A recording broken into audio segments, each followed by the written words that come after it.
Christmas and New Year festive period. Now this one is my beef and Stilton pie. I've made a little bit of a twist on it this time. I'm using beef brisket, which I actually pressure cook, and it becomes so tender and beautiful, so it works really well as a pie filling. Of course, there are other alternatives. You can use some stewing steak, and you can still slow cook that or pressure cook it to make it really tender for a pie filling. But the thing that makes this extra special, and I think a little bit Christmassy, is we use Stilton, and I think most of us have probably got some Stilton hanging around in our fridge at Christmas time. So I've actually made this a few times as my New Year's Eve meal, and it goes down an absolute treat because you can mix it up. I like some creamy mashed potato with some vegetables. You can make it a little bit more fancy if you wish to, or you can make it more like a roast, you know, with some roast potatoes, that type of thing. But I promise you, you will not be disappointed because it tastes absolutely fantastic. And I add some herbs into the pastry as well, and again that just makes it that little bit extra special. So I hope you enjoy the recipe. Don't forget to hit the like button for me because it really does help Susannah's Kitchen out so much. Just means I get seen a little bit more on YouTube, and I can help other people with using the Ninja Foodi as well. Subscribe down below if you haven't done so, and then you'll know when I upload another video as well. And before we go and get cooking, I just want to mention that over on my website, if you've never been onto my website, maybe you're new here, my website is www.susannahskitchen.uk. All my printable recipes are available over there, but also my cookbooks are as well. And I've got my Christmas cookbook back in stock. So if you do want a copy of that, you need to be quick because I do think it's probably going to sell out quite quickly. Obviously, I could only get a certain amount of stock because it is just seasonal, this book. Right, so let's go and start making this dish. I promise you it's not as difficult as you may think it's going to be. You know, there are some few stages for it, but just to enjoy the process, enjoy an afternoon or a morning of cooking, because it really is quite therapeutic really, and for the result that you get with this is well worth the time. So we're starting off with me crying because I'm cutting these onions, and oh my goodness, that one was really strong, you know, when you're watering like crazy. So let's just get these onions sliced. I've just peeled them and now they are sliced. So that's 2 onions there. Then just to show you what I've got. So we're using beef brisket because that is going to pull apart and give us the most beautiful tender beef. I've gone with an organic joint. I got this from Ocado actually, just because I didn't have time to go to the butcher, so that was convenient for me this week. But we're going to move on to cooking our beef to start with. I'm choosing to pressure cook. Now you can slow cook this beef if you wish to. It's 1.2 kilograms of beef brisket. Like I said, you can slow cook this if you've got more time and you've got all day, but pressure cooking works really well, and it's going to tenderize that just perfectly. So to me, it's a no-brainer to do that because then I can shred that. Okay, so Ninja Foodi onto sear and saute. Get a little bit of oil in the bottom there. I'm going to just move my onions to one side because I'm going to start off with beef. We just want to brown this on all sides. It adds obviously colour, but this is more about flavour that we're going to get from this beef in that pot, and that's really going to help this to taste its absolute best. Okay, so with my salt and pepper, I like to put that directly onto my beef. Obviously we can do the other side when we turn it over. Got some nice black pepper there. So I've added salt and pepper to my beef. It's browning on one side. Let's have a little look. There you go. We've got a little bit of colour on there. It's starting. Let's get black pepper and some salt on that side as well. You want to turn your beef up on its side so that you get all parts of your joint browned. Okay, so we're getting there with our beef. As you can see, I've got a nice colour that end. Just got to finish off this bottom area. And I think that's got enough colour on it really. It's going to do the job. And then I'm going to get my onions straight in here and get those softened down. I will just lower down the sear and saute temperature for my onions. Okay, Let's get the beef out and let's get those sliced onions in. So as I said, we want to lower, sear and saute. A little tiny bit of salt is going to help soften down those onions, almost deglazing the bottom of the pan, and all the flavours of the meat are now in those onions, which is great. Just break any up that have got a little bit stuck together. When your onions have got a little bit of colour, you don't want too much colour on them, but they are really softening down nicely. Trouble is I find with the Ninja that level 3, it's not really doing a lot. Level 4, it's doing too much. So that's a little bit annoying, but we do work with it. So sometimes I just go between 3 and 4 as I need to when I'm doing something like this. So let's add in everything else. I've got this huge garlic clove, which is going to be really difficult to crush. There you go, we're getting there. Scrape that in. As you can see, that's given me loads of garlic, which is why I was saying probably your normal average clove, you probably want 2 or 3 of those. And let's just stir that through. Now I'm down on level 3 on the sear and saute because I do not want to burn that garlic. We want to cook that off a little bit. Want a teaspoon of dried mixed herbs. Now I put some salt in my onions. Can add a little bit more black pepper. Obviously we did season the brisket, but nice to have a little bit more. And then 2 bay leaves should do the job. And then we want tomato puree. I have got a new one of these as well. Just try and squeeze everything out of this one that I can. I want 2 tablespoons of tomato puree. All right, here comes my new tube, so get a little bit more of that in. I'm going to now stir that through the onions. That looks lovely. Turn off the sear and saute. We don't need that anymore. It has done the job for us. We can add in our browned beef. Let's get that back in. There's a little bit that fell off, that can go into. I want a couple of tablespoons of Worcestershire sauce. And lastly is my beef stock. You can see I've got a little bit just stuck in my pot there. Just scrape that in because obviously that is a lot of flavour. Okay, I'm going to close the lid and let's get this under pressure. Don't forget to seal your pressure valve to start with. Slide across to your pressure cook options. I do want a natural release with this.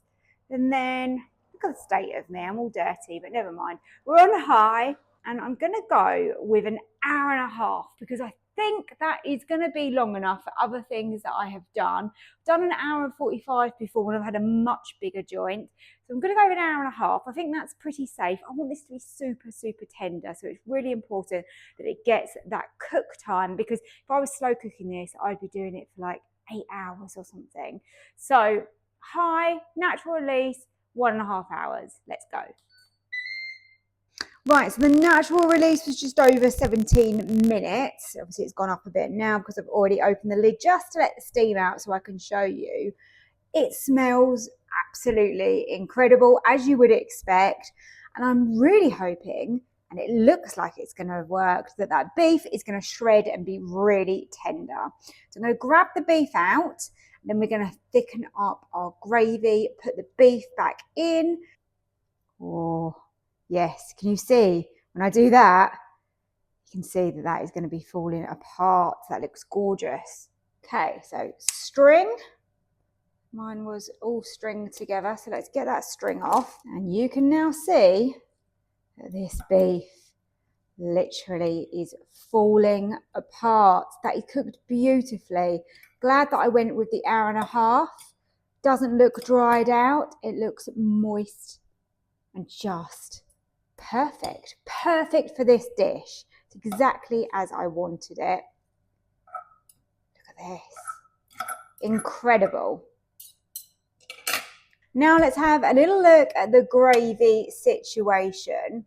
Now I want to keep the onions in here. That's all going to add some beautiful flavour. If you've got any sort of chunks of fat or bits of meat that have come off, then you can just remove those. I'm going to take the bay leaves out because they have done their job. So that's one. It's always finding them that's a tricky bit, isn't it? I always get one that seems to be hiding. No, thought I had it then. Oh, I'm sure it's going to appear at some point. Oh, we might have got it. No, it was a bit of onion. Henry's gone to the cinema today and Michael has gone to Spurs. It's not particularly cold, to be honest, today, but I'm sure he's still going to appreciate a nice warm dinner when he gets back. Right, I can't find it. I'm going to leave it for a moment. Let's get the cornflour slurry ready. Now you can put this on to sear and saute, and then I've got my cornflour slurry. So I'm starting off just with a tablespoon. It's a heaped tablespoon actually of cornflour. Just mix that together with some water. If you add it directly in, it will go all lumpy, and that's really not what we want to achieve. So all I do now is just give that a good stir. Now I like to just heat this on sear and saute before I add any more corn flour in, because it will thicken with the heat. Okay, made a decision. We're going to go with another tablespoon, so 2 tablespoons. I always think it's better to do it this way than to go in with too much. There you go, that's thickening nicely. So here's the beef all shredded up, and that is ready now to go into that nice thick gravy. Of course, you don't have to use all of this beef in this dish. You can save some of it for another recipe if you prefer. I love this pie. I've made it in so many different ways over the years, basically, and I've had this a few times, I believe, for New Year's Eve. It's really a great recipe. So this time I've chosen to make my beef using a beef brisket, because you get this tender shredded beef like this, and I think that is really gorgeous. And of course it's got a nice rich gravy within there that has now cooled, because you want that to be cold when that goes into your pie. Now you could of course add extras into this, so you could have cooked some really big pieces of carrot and then chop them up. You probably want to put your carrots in whole, to be fair, if you're going to be pressure cooking. Obviously you can serve veg on the side, so I don't worry too much. I like it just with the beef and Stilton in the pie. It's chef's kiss. Now, when I've made this before, I've made my own pastry, but of course you don't have to. Short crust pastry. So if you've got a nice recipe for short crust and you prefer to make your own, you don't want to do this shop bought cheat, then you go ahead. But we are going to add some additional flavours to this. Now I've got quite a large pie dish, and as I said, I've always made my own pastry when I've done this before, so I'm not quite sure if one roll is going to be enough. I've got a second roll, so I've got my backup ready. So let's roll this out, shall we, and have a little look at the size that we've got here. I'm going to move my Ninja over just a little bit, just to give us a little bit more space. Now I think I'm going to want 2 rolls, because I'm using my perforated pie tin, because this is brilliant, and the air holes give great ventilation. You get a really nice crispy pastry. We're going to blind bake our pastry as always, just to prevent that soggy bottom. I like my pastry nice and crisp with that gorgeous filling. Now, if you look at the size of this, as you can see, I'm pretty safe in saying I'm going to need more than 1 roll. But that's why I bought 2. So I was pretty confident on that already. Now we're going to want to stretch this out a little bit, or just patch it up. I don't mind patching up my pastry. I'm not that fussy. So let's start with flavouring the pastry. Now, when I make my own, I normally use a food processor and just pulse it, if you know what I mean, when you've got the butter in there. And then I put some fresh herbs in. You can use fresh or you can use dried. So today I'm going to show you with dried. And all I do is just sprinkle over some rosemary. You can just use 1 herb. You don't need to use multiple if you don't want to. Some thyme. This is probably like, I don't know, half a teaspoon of each. And then also the same with some oregano. This gives me a beautiful pastry that is then nicely seasoned with those herbs. So all I do is use a rolling pin just to press those in to the pastry. If you want to fold this over, re-roll the whole thing up, you can do that. Should we do that? Let's do that, shall we? I mean, it takes away the ease of it being rolled like this, but I think it's going to give us more even herbs throughout, which is going to be nice. Let's just roll that over and then roll that out. Might mean that the pastry is a little bit thicker, which actually is probably going to be quite good for this recipe. And then I just want to roll that out so it fits my pie tin, and then I'm going to use my other roll for my lid. As I said earlier, I'm quite happy to always patch up my pastry. So there is my tin, my pie dish, and let's get that pastry into it. There you go. So all I do is just push that down. Then I can take off that parchment. And then I'm just going to go around that edge like that, and then use this section just to patch it up. Yeah, I remember making this one New Year's Eve, first time I made it, and I had family over and everyone was so impressed. They were like, this is probably the best thing that we've had all Christmas, which was really, really nice. I suppose you get bored of the kind of similar Christmas food that you have, and you just fancy sometimes something a little bit different. And this is just quite special. If you don't want to use beef brisket, you could use some just some stewing steak, and you could still pressure cook that to make it really tender, or you could slow cook it if you prefer that method. Okay, we are patched up nicely, just making sure these sides aren't too thin. I like them to be thick enough so that when we put that lid on, we've got a nice sealed edge. I think we're all good, really. Right, so that is the base. And what I'm going to do is I'm going to get this onto blind bake to start with, and then we can chop up our Stilton and prepare our lid. Okay, so my makeshift sling, as always, is just some foil, so kitchen foil, just so I've got something that I can lift that in and out, because basically this pie tin is the maximum size you're going to fit in that Ninja pot. But I like that because it gives me maximum amount of pie, basically, so it is really good. You can buy slings off of Amazon, and I have got one linked on my accessories page on the website. This pie tin is also linked on my accessories page. If you've not been on my website before, it's just www.susannahskitchen.uk. And just to mention, my cookbooks are all available over there, and my recipe subscription. So a few different options over there for you. Right, so let's reuse this parchment.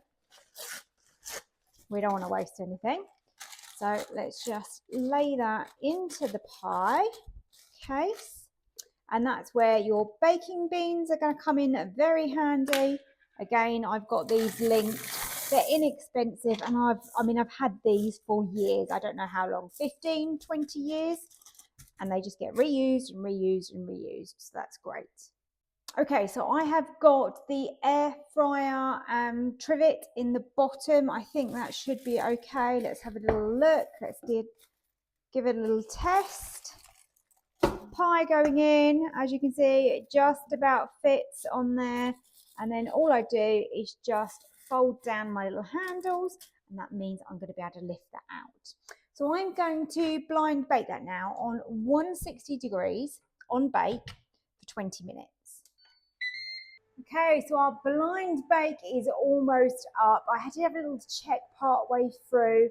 It always seems like maybe you're overcooking that pastry, but it's the base that you don't want to be soggy. And so I think it's really worthwhile doing, because once that filling's in there and the top's on, really that bottom section doesn't really feel like it's getting baked as much. So here we go. This is when my sling comes in very handy indeed. There we go. Probably quite hot. It's warm, but you can lift it out. There we go. So now all I do is grab that parchment paper and then remove those beans. And as you can hopefully see, there is a fair amount of colour on our pie, which is perfect. So now I'm going to add this lovely, oh, so tender, this beef. It is absolutely gorgeous. Now where that's cooled, obviously it doesn't look like it's got as much moisture in it as it did. I will be serving gravy alongside this. So look at that, we have got a nice full pie. And then over the top, I just scatter my Stilton. It's quite a lot of Stilton here. I've got 100 grams. And it really is quite potent.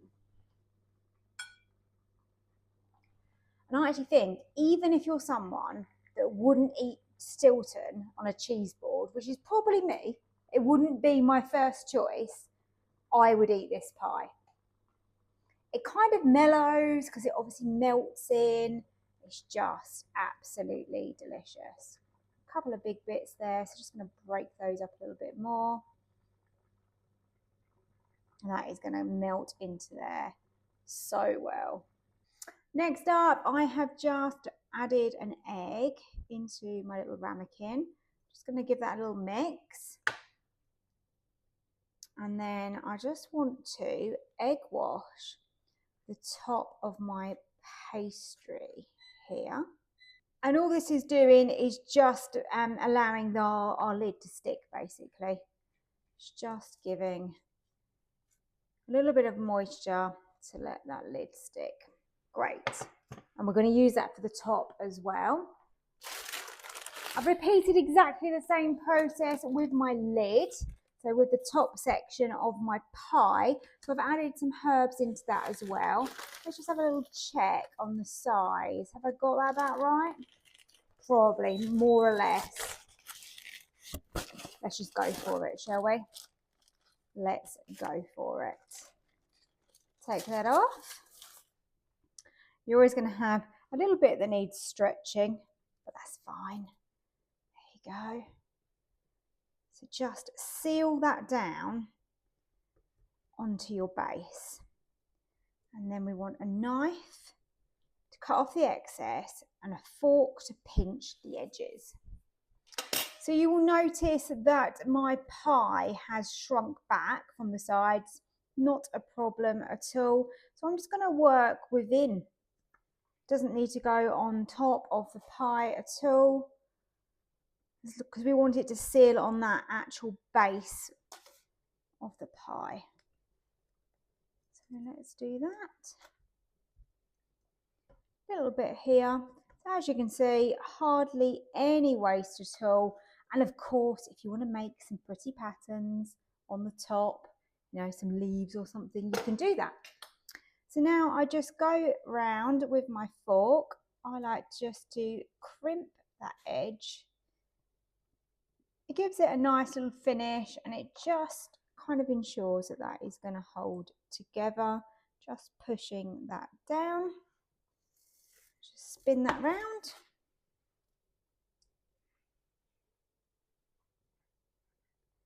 We are nearly there. I just think this makes quite an impressive thing. If someone's coming over, like I said, it's nice, kind of between Christmas and New Year, or for New Year's Eve, rather than always having a buffet or something really fancy, or slaving away cooking all day, pressure cooking the meat. You know, once it's in, the Ninja does all the work. And actually, I quite enjoy making this. I think it's because I haven't had to make the pastry. So that's completely optional. If you make your own, then brilliant. I do think that homemade pastry is gorgeous. But if you want to do it like I have, then you're going to save yourself some time. So I like to put just 2 incisions in the top with my knife. And that's just going to allow the steam to escape. Let's get back in the Ninja, like so. I'm going to just fold those down. I don't want them to touch the pie, like that. That should be good. And now we can continue on bake.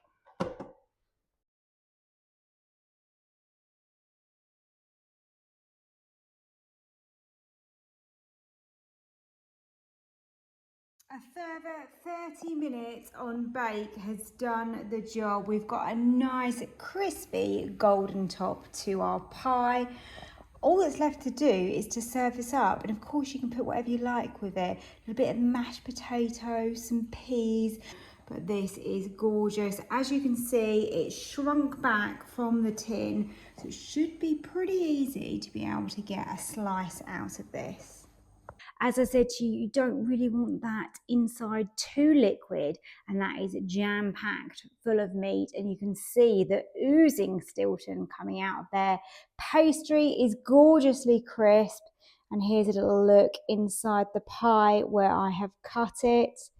I think this is a really impressive but not too difficult dish to make. So I really hope you've enjoyed it. Please do let me know if you give it a go, especially if you're going to cook it for family or friends over the Christmas period. It's worth that bit of extra effort pressure cooking the beef brisket. But like I said, if you want something that's a bit quicker, use some stewing steak and you're still going to get an amazing result. And if you do it that way, you can probably add some extra vegetables into it as well. But I'm going to be serving this in a moment with some mash and also some peas on the side. But the options are there, and I really hope you do give it a go. Thank you so much for watching. Hit that like button for me and also subscribe to Susannah's Kitchen if you haven't already.